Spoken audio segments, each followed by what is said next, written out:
41번 문제를 보시죠. 건제품과 그 특성 연결이 틀린 것을 찾으라는 문제인데요.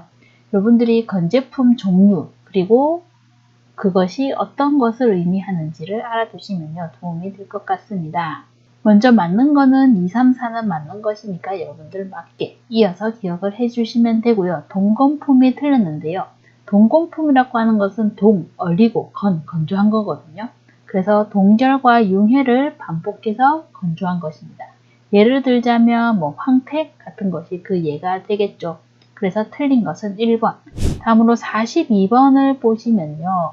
우유를 살균을 하는데 초고온 순간 처리법 UHT라고 합니다. 조건을 찾아보세요 라고 하는 것입니다. 우유를 살균을 하는데 조건으로 따지면 크게 3개로 나눌 수가 있는데요. 하나가 지금 문제 나와 있는 초고온 순간 처리법에서 UHT라고 하는 것이고요. 그리고 또 하나가 LTLT라고 짧게 얘기를 하는데 저온 장시간 살균을 하는 것이고, 그리고 또 하나가 HTST라고 해서 고온 단시간 살균을 하는 것입니다. 문제 나와 있는 UHT 같은 경우는요, 130에서 150도씨에서 0.5에서 5초간 처리를 하는 것이고요. 그 다음에 저온 장시간 살균 같은 경우는 63에서 65도씨에서 30분 정도 처리를 하는 것이고요. 그리고 고온 단시간 살균 같은 경우는 72에서 75도씨에서 15에서 20초간 처리를 하는 것입니다. 그래서 여러분들이 우유 살균이 크게 3개 있는데 그 중에 하나 UHT 초고온 순간 처리법의 조건을 알고 계시면 풀 수 있는 문제였습니다. 다음은 44번 문제로 한번 가보겠습니다. 떫은 감을 탈삽을 하려고 하는데 그 기작과 관계가 없는 것을 찾으라는 것이고요. 관계가 없는 것은 3번인데요. 탄닌 물질이 탈삽과 관련이 있는 산미, 떫은 맛과 관련이 있는 물질이긴 한데 이 물질을 제거하는 것이 아니라 탈삽이라고 하는 것은 탄닌 물질이 가용성이라서 떫은 맛을 느끼는 것이거든요. 그래서 가용성 탄닌 물질을 불용화하는 것이 탈삽 기작과 관련이 있습니다. 제거하는 것이 아니고요. 그래서 답은 3번이 되겠습니다. 다음으로 45번 문제로 한번 가볼까요? 통조림 내에서 가장 늦게 가열되는 부분입니다. 가열 살균 공정에서 오염 미생물이 확실하게 살균되었는가를 평가하는 데 이용되는 것인데요. 그 온도 상승이 가장 늦은 부분을 우리는 냉점이라고 하고요. 영어로는 콜드 포인트라고 합니다. 그리고 이 냉점의 경우에는 반고체 식품이냐 액체 식품이냐에 따라서 그 지점이 다른데요. 반고체 식품일 경우에는요. 통의 2분의 1 지점이 냉점이 되고요. 그리고 액체 식품일 경우에는 통에서 3분의 1 지점이 냉점이 됩니다. 그래서 이 위치까지 한번 여러분들이 봐두시면 될 것 같습니다. 다음 문제는 47번으로 가서요. 수확된 농산물이 저장 중에 호흡작용을 하는데 이에 대한 설명으로 틀린 것을 찾으라는 것이고요. 여러분들이 맞는 것은 보고 기억을 하시면 되고 틀린 것은 3번인데요. 곡류가 호흡작용이 왕성한 것이 아니고 일반적으로 채소류 그리고 과일류의 경우가 호흡작용이 왕성하다고 이야기를 합니다. 그래서 틀린 것은 3번. 다음은 우리 52번으로 가보죠. 수분 활성도를 계산을 해야 되는데 퍼센트 용액입니다. 여러분들이 수분 활성도 계산 이 문제는 풀어두시면요 도움이 될 것 같습니다. 수분 활성도는 우리가 식품 화학을 공부할 때 물론 다뤘던 내용이긴 한데요. 지금처럼 식품 가공학에서 문제가 나오기도 하고요. 그리고 여러분들이 필기뿐만 아니라 실기시험을 칠 때도 여러분들이 만날 수가 있는 문제입니다. 그래서 분자량이 친절하게 분자량까지 주어졌으니 분자량이 주어졌을 때에 이 수분 활성도를 계산하는 방법을 기억을 해 두시면 좋겠습니다. 지금은 48% 소금을 사용을 했고 분자량은 58.5고요. 그리고 48%의 소금이기 때문에 나머지 52%는 물이라고 보는 것이고요. 그리고 물의 분자량은 18입니다. 물의 몰수죠. 물의 몰수. 그 다음에 용질의 몰수. 계산하시면 0.78이라고 하는 답을 얻으실 수가 있는 거죠. 다음은 56번으로 가볼까요? 유지의 정제 방법을 묻고 있는데요. 여러분들이 유지의 정제 방법으로요. 탈검, 탈산, 탈색, 탈취, 탈락 다음에 제품이 되는 이 순서를 기억을 하고 계시면 좋을 것 같습니다.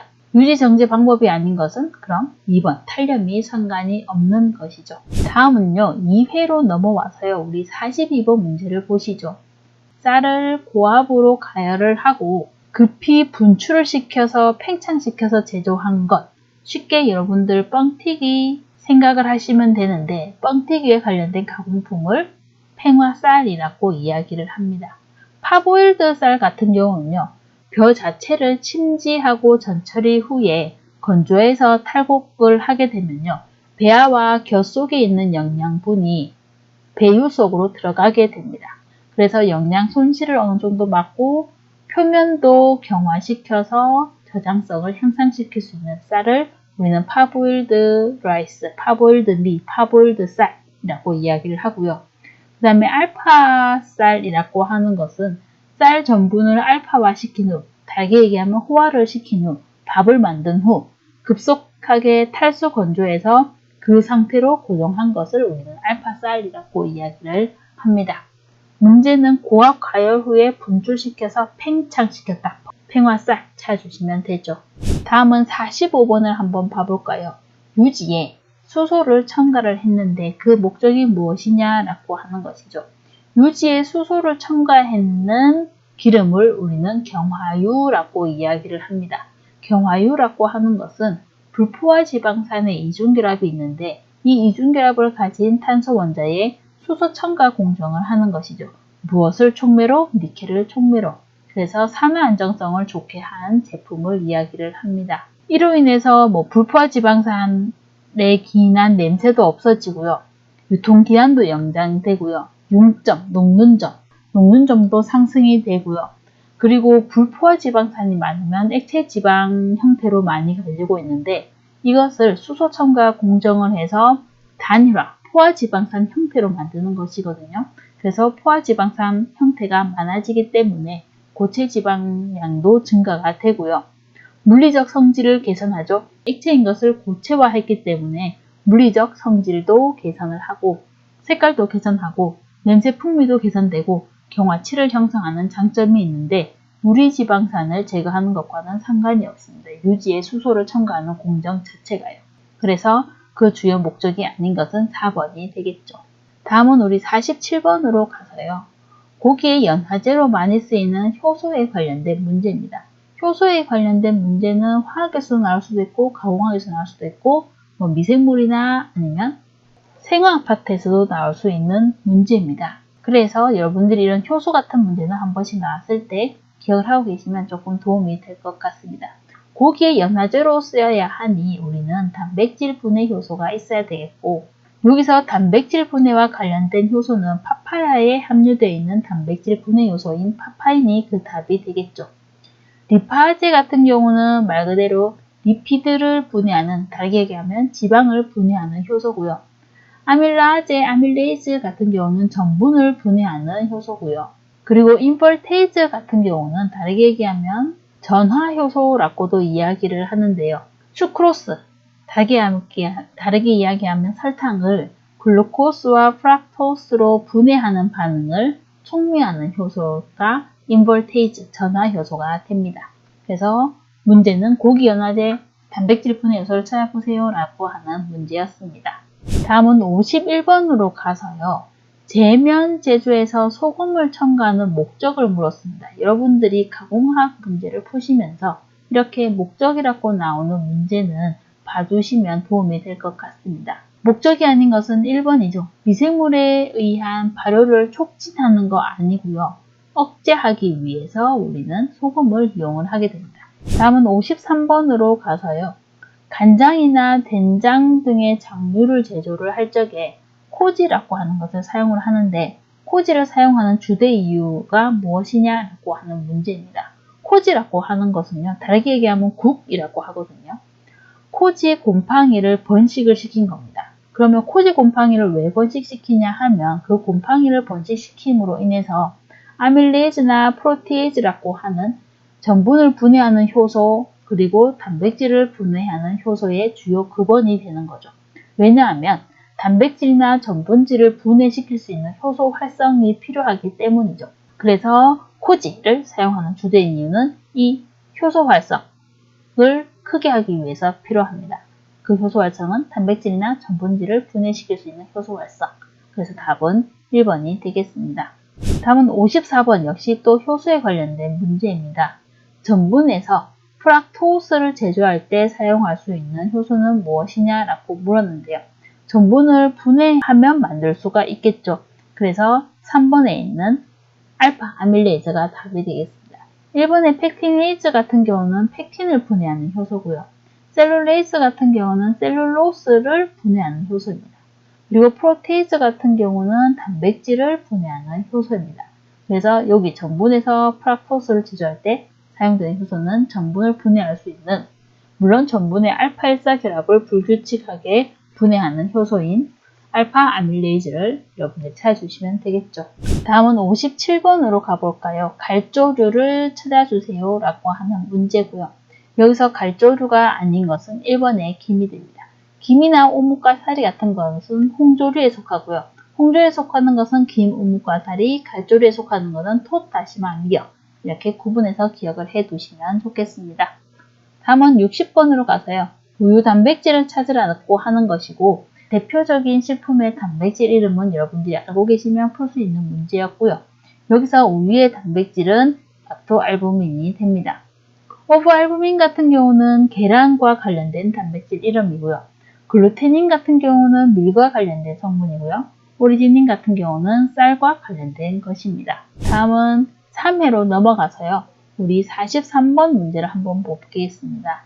식육혼련의 목적과 거리가 먼 것인데, 역시 여러분들 목적이라고 적혀 있는 것은 한번 더 봐주시면 좋을 것 같고요. 목적과 관계가 먼 것은 4번이죠. 식욕의 pH 조절하는 것은 관련이 없습니다. 나머지 맞는 것은 여러분들이 봐주시면 되겠습니다. 다음은 44번 문제로 가서요. 밀가루를 품질 시험을 해야 되는데 그 방법이 잘못 짝지어진 것인데요. 여기서 틀린 것은 4번인데, 아밀로그래프는 인장 학력을 측정하는 것이 아니죠. 아밀로그래프 같은 경우는 알파 아밀레이즈의 호화성이나 아니면 전분의 호화도 같은 것을 측정하기 위한 것이 아밀로그래프고요. 인장 학력을 측정하기 위한 것은 익스텐소그래프입니다.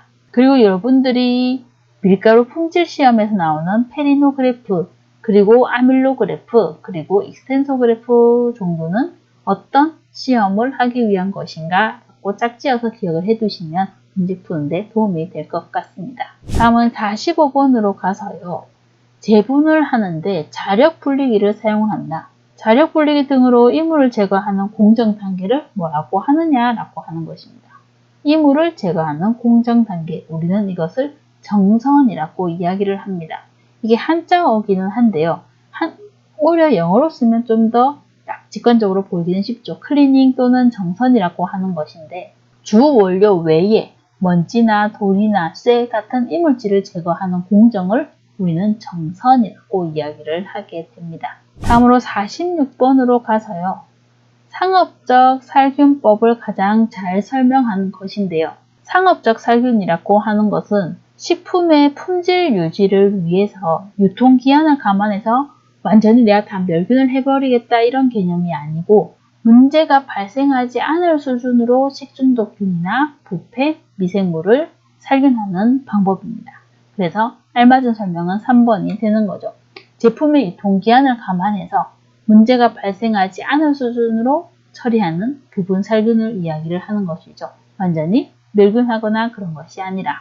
참고로 4번에 나와 있는 설명 있죠. 미생물 중에 포자가 발화해서 열에 약한 생장형이 될 때까지 상온에서 방치하고 재차 3회 반복 가열해서 살균하는 것, 이것을 우리는 간헐적 살균이라고 이야기를 하게 됩니다. 그 정의를 이야기를 하는 것이죠. 다음으로 53번으로 가서요. 통조림 뚜껑에 있는 익스펜션 링의 주 역할을 묻고 있는데요. 익스펜션 링이라고 하는 것은 여러분들이 통조림 뚜껑에 보시면 완충작용을 할 수 있게 만들어진 링이 있거든요. 그걸 익스펜션 링이라고 하는데 내압의 완충작용을 하기 위한 것입니다.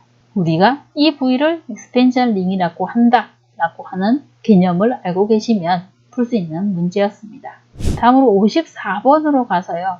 어류의 지질에 대한 설명으로 틀린 것을 묻고 있는데요.